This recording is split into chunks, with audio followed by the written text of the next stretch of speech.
the main idea.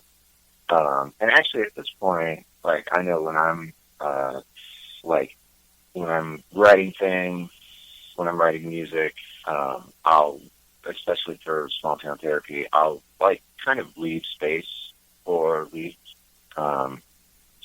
to, like maybe there'll be a part of the tune that doesn't have a really strong melody, Mm-hmm. And I'll just assume that we can take care of that part. Okay.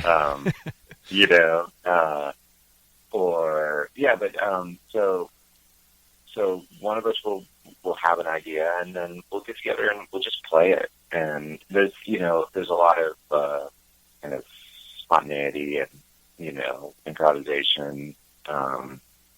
One of the things that we like to do in general is just like kind of free improv, or maybe like more abstract improv around like a kind of a standard fiddle tune or whatever. Mm-hmm.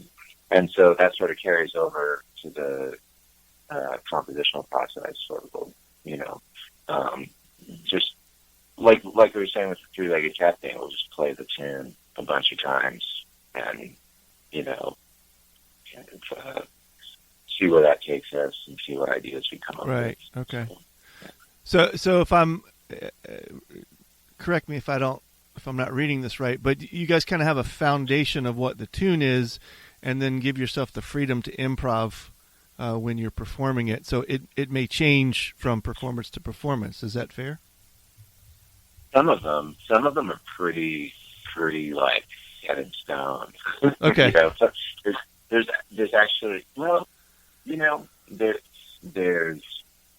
some of the tunes, like there's on the new record, there's Dreams on a Pillow Bed, which Leif wrote, and that's very free and improvisational.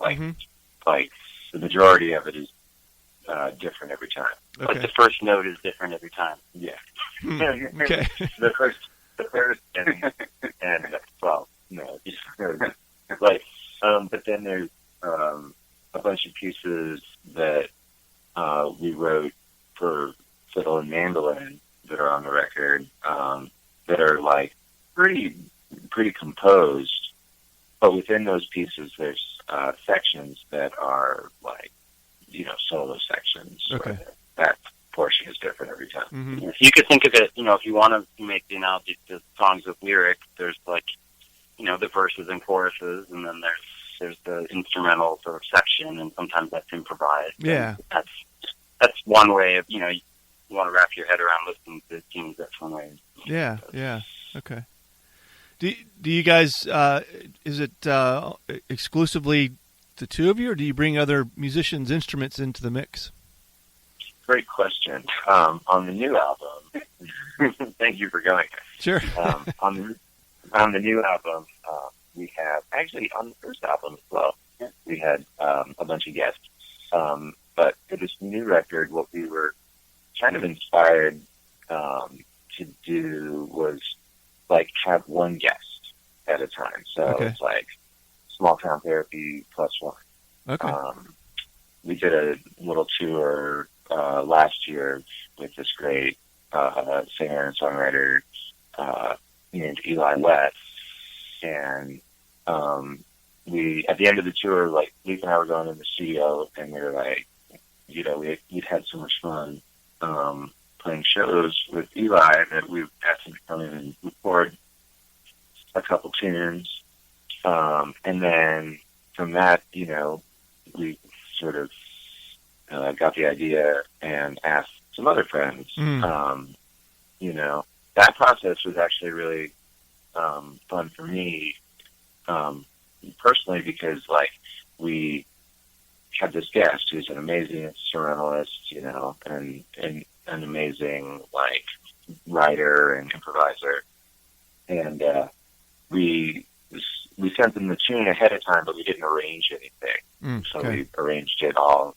We did it all in the studio. Cool.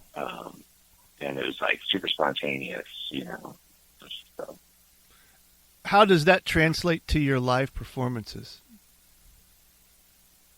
Are you guys, the collaboration? right? Yeah. Are you guys bringing folks along to fill in those roles, or those artists in particular, or is that just for the album purposes?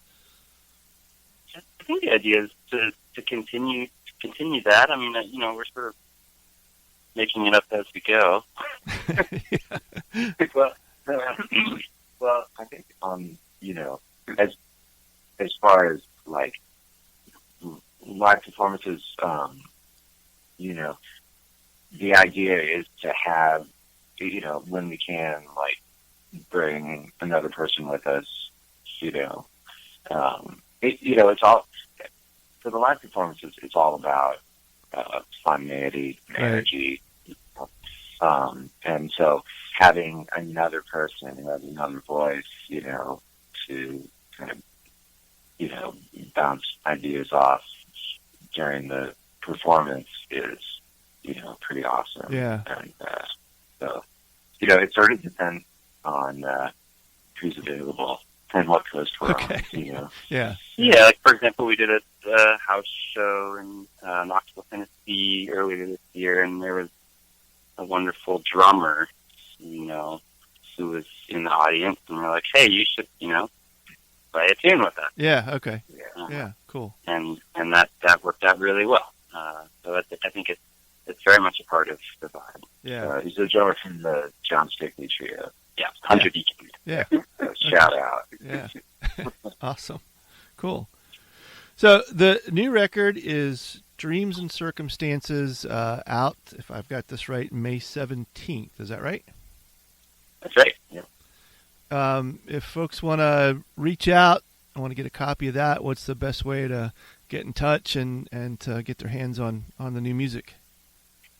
Yeah, well, I guess we're really excited to be working with Organic Records to put this out.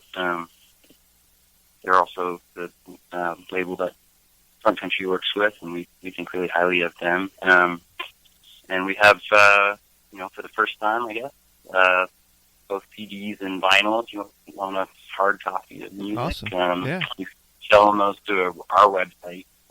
Yeah, what's the website? What is the website? smalltowntherapy.squarespace.com. So it's Small Town Therapy. Did you say .squarespace.com? Yeah. Okay. That's right. Yeah. Okay. You can pre-order them there. And also, CD Baby, all the places. Yeah. But pre-ordering is highly recommended. Yeah. Cool. Good. Yeah.